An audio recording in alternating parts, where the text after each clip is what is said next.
సిర్పూర్ కాగజ్ నగర్ ఆదిలాబాద్ జిల్లా గౌరవ శాసనసభ్యులు కోనేరు కోనప్ప గారిని నేను హృదయపూర్వకంగా అభినందిస్తున్నాను. ఎందుకంటే వారి ఇక్కడ అసెంబ్లీలోనే కాకుండా ఆదిలాబాద్ జిల్లాలో సిర్పూర్ కాగజ్ నగర్లో రైతులందరూ కూడా వారు అంబలి కేంద్రాలు ఏర్పాటు చేసి రైతులకు ఉపయోగకరంగా ఉండేటట్టుగా రైతులని ఆదుకునే ప్రయత్నం గౌరవ శాసనసభ్యులు చేస్తున్నారు. నేను మనస్ఫూర్తిగా ఎందుకు అభినందిస్తున్నానంటే ప్రభుత్వం యొక్క టీఆర్ఎస్ పార్టీలో ఉన్నప్పటికీ కూడా ప్రభుత్వం యొక్క వైఫల్యాలను దృష్టిలో పెట్టుకొని జనరల్గా ఎప్పుడైనా కానీ అంబలి కేంద్రాలని ఎవరు ఏర్పాటు చేస్తారు, ఎప్పుడు ఏర్పాటు చేస్తారంటే రైతులను ఆదుకోవడంలో ప్రభుత్వం విఫలమైనప్పుడు, ఇక ప్రభుత్వంతో కాదు మనమే ఏదో ఒకటి చేసుకోవాలన్నప్పుడు అంబలి కేంద్రాలను కరువుని దృష్టిలో ఉంచుకొని రైతులు పడుతున్నటువంటి ఇబ్బందుల దృష్ట్యా అంబలి కేంద్రాలను ఏర్పాటు చేస్తారు. సో కోనప్ప గారు ఉన్నటువంటి పరిస్థితిని దృష్టిలో పెట్టుకొని ప్రభుత్వం ఎలాగో చేతగాని ప్రభుత్వం, రైతు వ్యతిరేక ప్రభుత్వం, రైతులని ఆదుకోలేని ప్రభుత్వం, రైతులు ఈ ప్రభుత్వం యొక్క రైతు వ్యతిరేక విధానాల వల్ల ఆత్మహత్యలు చేసుకుంటున్నారు. తెలంగాణ రాష్ట్రం వచ్చిన తర్వాత ఇప్పటికీ 2728 మంది రైతు ఆత్మహత్యలు చేసుకున్నారని చలించిపోయి టీఆర్ఎస్ పార్టీ వ్యక్తి అయినా కానీ వాస్తవాలని దృష్టిలో పెట్టుకొని అంబలి కేంద్రాలు ఏర్పాటు చేసినందుకు వారికి మనస్ఫూర్తిగా అభినందనలు తెలియజేస్తూ, మీ శాసనసభ్యుని చూసైనా కానీ మీ పద్ధతి మార్చుకొని మీ యొక్క రైతు వ్యతిరేక విధానాలను మార్చుకొని రైతులకు ఇప్పుడన్నా కానీ రైతులకు మేలు చేసే ప్రయత్నం చేయండి. ఇన్పుట్ సబ్సిడీ ఏవైతే నిధులు కేంద్రం ఇచ్చిందో ఆ ఇన్పుట్ సబ్సిడీ నిధులు ఇమ్మీడియట్గా రైతులకు ఇవ్వండి. ఏదైతే ఎఫ్ఆర్బిఎం పెరిగితే ఏకకాలంలో రుణమాఫీ చేస్తా అన్నారో ఆ రుణమాఫీ చేయండి. అలానే రుణమాఫీకి సంబంధించి మీరు విడతల వారీగా చేస్తున్నందుకు ఆ మిత్తి రైతుల నెత్తి మీద పడుతుంది. ఆ మిత్తి కూడా మీరు తక్షణమే చెల్లించండి. అలానే స్ప్రింక్లర్లు, డ్రిప్ ఇరిగేషన్ కోసం ఏవేవైతే నిధులు మీరు బడ్జెట్లో పెట్టి రైతులకు అందించలేదో అవి తక్షణమే విడుదల చేయాలని, అలానే రైతు కూలీలు వ్యవసాయం సరిగ్గా లేక ఎన్ఆర్జీఎస్ ఉపాధి హామీ పనులు ఎవరైతే చేసుకుంటున్నారో గత 3-4 నెలల నుంచి ఉపాధి హామీ కూలీలకు వాళ్ళ కూలీ డబ్బులు చెల్లించట్లేదు, అవి ఇప్పుడైనా చెల్లించండి అని ప్రభుత్వాన్ని నేను డిమాండ్ చేస్తున్నాను. ఇక 2-3 రోజుల నుంచి రాష్ట్రంలో జరుగుతున్నటువంటి వ్యవహారం మనం చూస్తున్నాము. ఇప్పటి నుంచే ఎలక్షన్ మేనేజ్మెంట్ టీఆర్ఎస్ ప్రభుత్వం మొదలుపెట్టింది.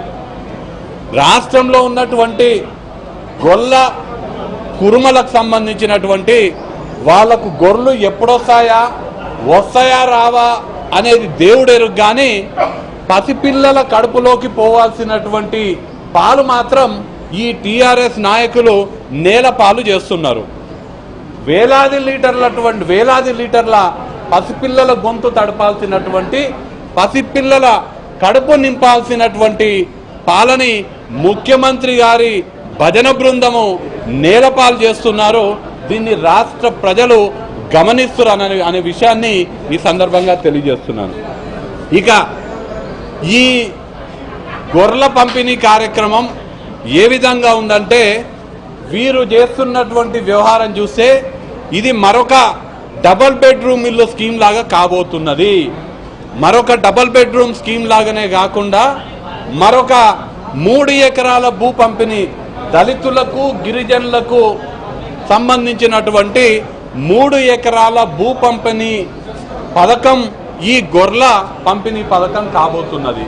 డబుల్ బెడ్రూమ్ ఇల్లు అని చెప్పి ప్రతి ఒక్క అర్హుడికి డబుల్ బెడ్రూమ్ ఇల్లు కట్టిస్తామని గత 3 సంవత్సరాలలో చెప్తున్నప్పటికీ ఇప్పటికీ కట్టించింది కేవలం ముఖ్యమంత్రి గారు ఎల్లవెల్లిలో శ్రీనివాస్ యాదవ్ గారి BHELలో 1400 ఏమో కట్టించినారు. ఇక 3 ఎకరాల సంగతి ఇక దేవుడే ఎరుగు. మా నియోజకవర్గంలో అయితే ఒక్క డబుల్ బెడ్రూమ్ ఇల్లుకి ఒక్క ఇటుక పిల్ల వేర్చలేదు, ఒక్క దళితునికి ఒక్క గిరిజనునికి కూడా ఒక్క ఎకరం భూమి కూడా పంచలేదు.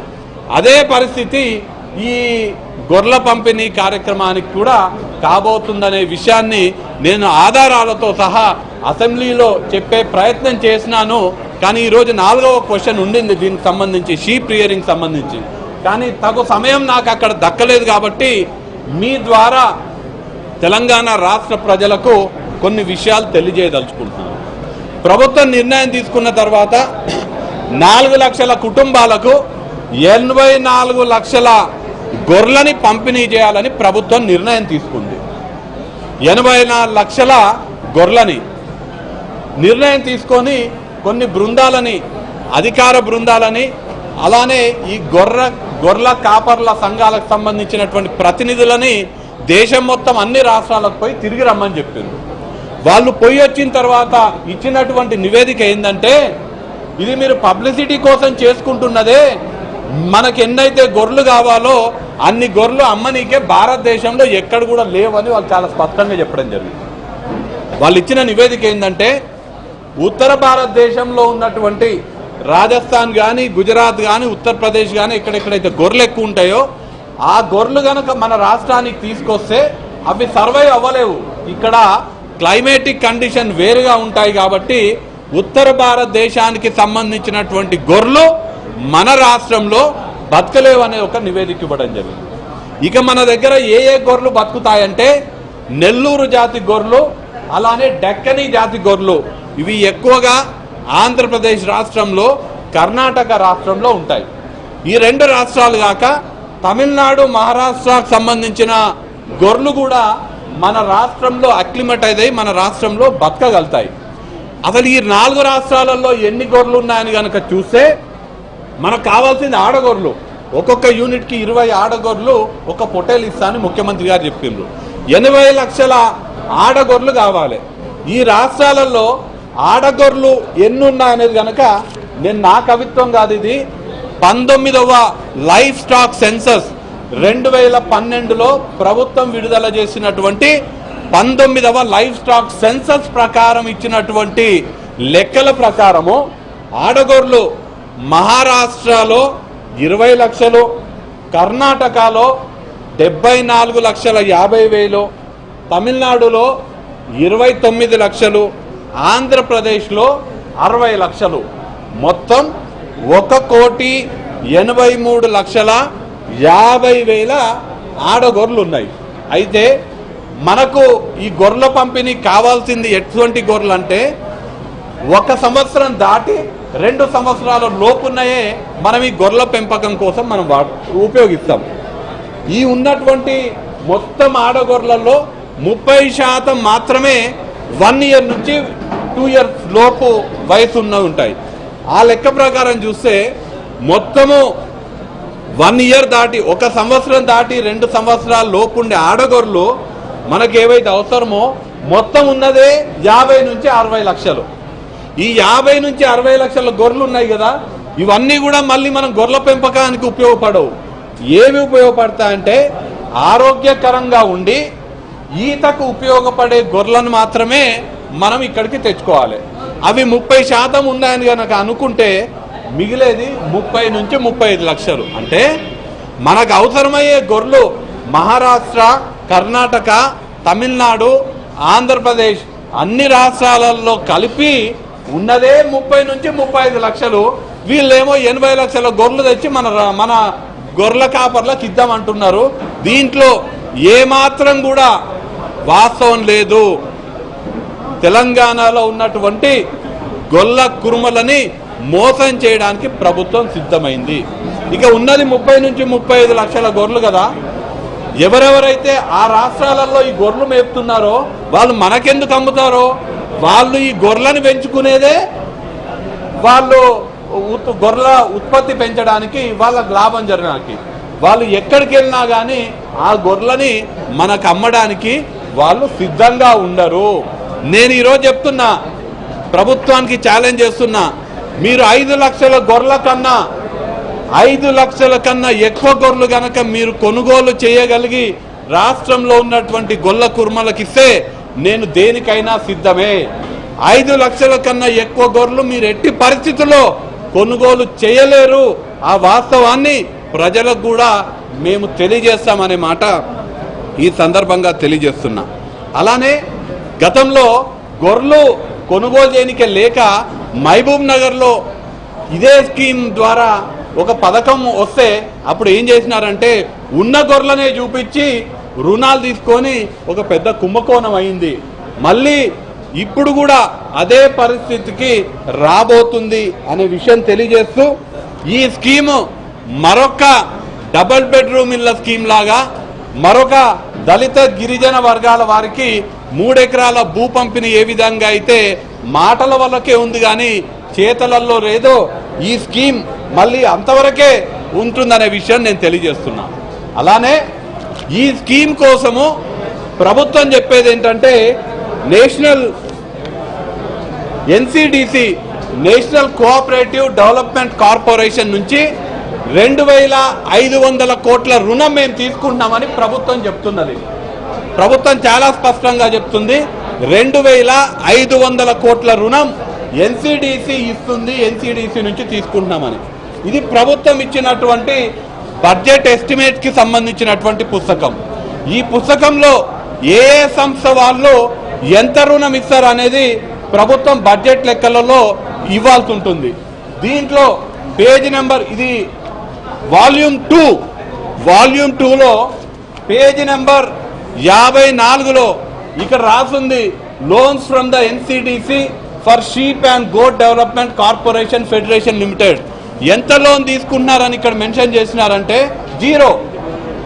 ప్రభుత్వ లెక్కల ప్రకారం ప్రభుత్వం ఇచ్చినటువంటి బడ్జెట్ పుస్తకాల ప్రకారం ఎన్సిడిసి మన రాష్ట్రానికి ఇచ్చే లోన్ల విలువ ఎంతంటే 0 అనేదేమో బడ్జెట్ పుస్తకాలలో చూపిస్తున్నారు. కానీ మాటలలో మాత్రం 2500 కోట్ల రుణాన్ని ఎన్సిడిసి ఇవ్వడానికి అంగీకరించిందని ప్రభుత్వం చెప్తున్నది. ఇక గొర్రెలు వస్తాయా లేదా పక్కన పెడితే, గొర్రెలు వస్తే మేత ఉండాలి కదా, దానికి తిననీకే తిండి ఉండాలి, తాగనీకే నీళ్లు ఉండాలి. 1976లో జాతీయ వ్యవసాయ కమిషన్ ఏం చెప్తుందంటే ఏ రాష్ట్రంలో అయినా సాగు చేసే భూమిలో 8 నుంచి 10% మేత కోసం ఉండాలి.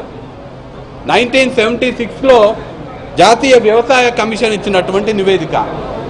ఆ 8 నుంచి 10% మేత కోసం భూమి ఉండాలి. కానీ మన రాష్ట్రంలో మన రాష్ట్ర ప్రభుత్వం ఇచ్చినటువంటి గణాంకాల ప్రకారం ఇప్పుడు మేత కోసం సాగు చేసే భూమిలో ఎంత శాతం ఉందంటే 2 నుంచి 3% దాటట్లేదు. అంటే మనకు ఉన్నటువంటి గొర్రెలకే మేత కావాల్సినటువంటి భూమి లేదు అనే విషయం ప్రభుత్వ గణాంకాలు చెప్తున్నాయి. అది పోను ఇప్పుడు సెజ్ల పేరుతోటి, ఫార్మాసిటీల పేరుతోటి, ఆ పేరుతోటి, ఈ పేరుతోటి దొడ్డిదారిన జీవోలు తీసుకొచ్చి హైకోర్టు చేత ప్రభుత్వం ఏమైనా రియల్ ఎస్టేట్ బ్రోకరా భూములు లాక్కోవడానికని మొట్టెకాయలు వేయించుకొని ఉన్న భూములని ప్రభుత్వం లాక్కుంటుంటే ఆ వచ్చే గొర్రెలకు మేత ఎక్కడ మేయాలి అనేది గొర్రెల కాపర్లు ఈరోజు ప్రశ్నిస్తున్నారు. అట్లనే గతంలో ఏదైతే జీవాలు మేత కోసం భూముల కేటాయింపుకి సంబంధించి జీవో నెంబర్ 559 ఉందో దాన్ని ప్రభుత్వం అమలు చేయట్లేదు. అదే కాకుండా ఊర్లల్లో, కుంటలల్లో, చెరువులలో ఉండే తుమ్మ చెట్లు ఏవైతే ఉంటాయో ఆ తుమ్మ చెట్ల మీద ఈ గొర్రెలని మేపుకోవడానికి హక్కు కల్పించడానికి జీవో నెంబర్ 1016 విడుదల చేయడం జరిగింది గతంలో. కానీ ఇప్పుడు ఈ ప్రభుత్వం ఆ తుమ్మ చెట్ల మీద హక్కు ఇచ్చే జీవోని కూడా ఏమాత్రం కూడా అమలు చేయట్లేదు. అమలు చేయకపోగా మిషన్ కాకతీయ పేరుతోటి ఎక్కడెక్కడైతే చెరువుల పనులు చేస్తున్నారో అక్కడ ఉన్నటువంటి తుమ్మ చెట్లని గొర్రెలు మేపుకోవడానికి అనువుగా కాకుండా ఆ తుమ్మ చెట్లని వేలం పాట వేసి ప్రభుత్వమే ఆ తుమ్మ చెట్లని అమ్ముకోవడం జరుగుతుంది. సో గొర్రెలు మనకు అవసరం ఉన్నటువంటి గొర్రెలు తెచ్చుకునే పరిస్థితి మనకు లేదు. ఆ గొర్రెలకు మేత కోసం ప్రభుత్వం ఏమాత్రం కూడా చర్యలు తీసుకోవట్లేదు. కాబట్టి ఇదంతా పబ్లిసిటీ స్టంట్ కోసమే, ఓట్ల రాజకీయాల కోసమే బ్యాలెట్ బాక్స్ల కోసమే ఈ పథకాలు అన్నీ అనే విషయం తెలియజేస్తూ అసలు ఈ ప్రభుత్వానికి ఈ గొర్రెల కాపర్లపై ఎంత చిత్తశుద్ధి ఉంది అనేది గనక ఒకసారి మనం చూస్తే ఇప్పటికి ఉన్నటువంటి పథకాలు కనుక మనం చూస్తే ఎన్సిడిసి ఏదైతే సంస్థ మనకు నిధులు కేటాయిస్తాయి అంటున్నారో మీరు కూడా రండి అన్న అందరం కలిసి చెప్దాము. ఎన్సిడిసి సంస్థ గతంలో మనకు గత సంవత్సరము 300 ఇది NCDC annual report. NCDC annual report ఏం చెప్తుందంటే 2015-16లో 390,52,00,000 తెలంగాణ రాష్ట్రానికి మేము నిధులు కేటాయిస్తే వాళ్ళు వినియోగించుకుంది కేవలం 10,17,00,000 మాత్రమే. అంటే ఇది ప్రభుత్వానికి ఉన్న చిత్తశుద్ధి. ఎన్సిడిసి ముందుకొచ్చి 390,52,00,000 మన రాష్ట్రానికి కేటాయిస్తే మన రాష్ట్ర ప్రభుత్వం వినియోగించుకుంది దాంట్లో కేవలం 10,17,00,000 మాత్రమే. అదిగాక నేషనల్ స్కీమ్ ఒకటి ఉంటుంది, షీప్ ఇన్సూరెన్స్ స్కీమ్ అని. మన రాష్ట్రంలో ఉన్నటువంటి గొర్రెలన్నిటికీ కూడా ఇన్సూరెన్స్ చేయించే పథకము. మన రాష్ట్రంలో మొత్తము 1,28,75,219 గొర్రెలుంటే ఎన్ని గొర్రెలకు ఇన్సూరెన్స్ చేయించగలిగింది ప్రభుత్వం అంటే కేవలం 58,571. అంటే ఇది కేవలం 0.45%, 1% కూడా కాదు. ఇది ప్రభుత్వానికి గొర్రెల కాపర్ల పైన కానీ గొర్రెల పెంపకం పైన ఉన్న చిత్తశుద్ధి. ఇక ఎవరైతే గొర్రెల కాపర్లు ఉన్నారో వాళ్ళకి ఇన్సూరెన్స్ చేపట్టే కార్యక్రమం ఉంది, బీడ్ పాలక్ భీమ్ యోజన అనేది. దీంట్లో మొత్తం మన రాష్ట్రంలో గొర్రెల కాపరులు 2,24,457 ఉంటే ప్రభుత్వం ఇన్సూరెన్స్ చేయించగలిగింది కేవలం 8,803 గొర్రెల కాపర్లకు మాత్రమే. అంటే ఇది కేవలం 3.9% మాత్రమే. ఇది ప్రభుత్వానికి గొర్రెల కాపర్ల పైన కానీ గొర్రెల పెంపకం పైన గాన ఉన్నటువంటి చిత్తశుద్ధి. ఇక గొర్రెలకు అవసరం వచ్చే మందులు ఏ గవర్నమెంట్ హాస్పిటల్కి పోయినా ఇప్పుడు ఎవరిని అడిగినా కానీ ఏ గొర్రెల కాపర్ని అడిగినా చెప్తున్నారు గతంలో మాకు మందులు వచ్చేవి కానీ ఇప్పుడు మాకు రోజు అవసరమయ్యే సిప్రోవిట్ కానీ టెట్రాసైక్లిన్ కానీ జోబిడ్ కానీ ఏ మందులు కూడా తెలంగాణ రాష్ట్ర ప్రభుత్వం ఈ యొక్క ప్రభుత్వ హాస్పిటల్లో సరఫరా చేయట్లేదని. నేను ఈరోజు ప్రభుత్వాన్ని ప్రశ్నిస్తున్నాను. మీకు నిజంగా బలహీన వర్గాలపై చిత్తశుద్ధి ఉంటే, మీకు నిజంగా ఈ ఏదైతే బలహీన వర్గాలకు సంబంధించినటువంటి మీరు లెక్క చేసినటువంటి సమగ్ర కుటుంబ సర్వేలో 53% ఉన్నారు కదా, వారిపైన చిత్తశుద్ధి ఉంటే గౌరవ ముఖ్యమంత్రి గారు కల్వకుంట్ల చంద్రశేఖరరావు గారు గత బడ్జెట్ సమావేశాలలో వచ్చే సంవత్సరం మేము బీసీ సబ్ ప్లాన్ తీసుకొస్తామని చెప్పడం జరిగింది. మీకు నిజంగా చిత్తశుద్ధి ఉంటే ఈ బడ్జెట్ సమావేశాలలోనే బలహీన వర్గాల వారికి ఉపయోగపడే విధంగా బీసీ సబ్ ప్లాన్ని ప్రవేశపెట్టాలి. బీసీ సబ్ ప్లాన్ ప్రవేశపెట్టి మీరు ఈ విధంగా ఎన్నికల కోసం ఇచ్చే తాయిలాలు పక్కన పెట్టి మా బీసీలకు రావాల్సినటువంటి 53% తామాషా పద్ధతిన మాకు సబ్ ప్లాన్ ఇచ్చి మా నిధులు మాకిస్తే మీకు నిజంగా చిత్తశుద్ధి ఉందని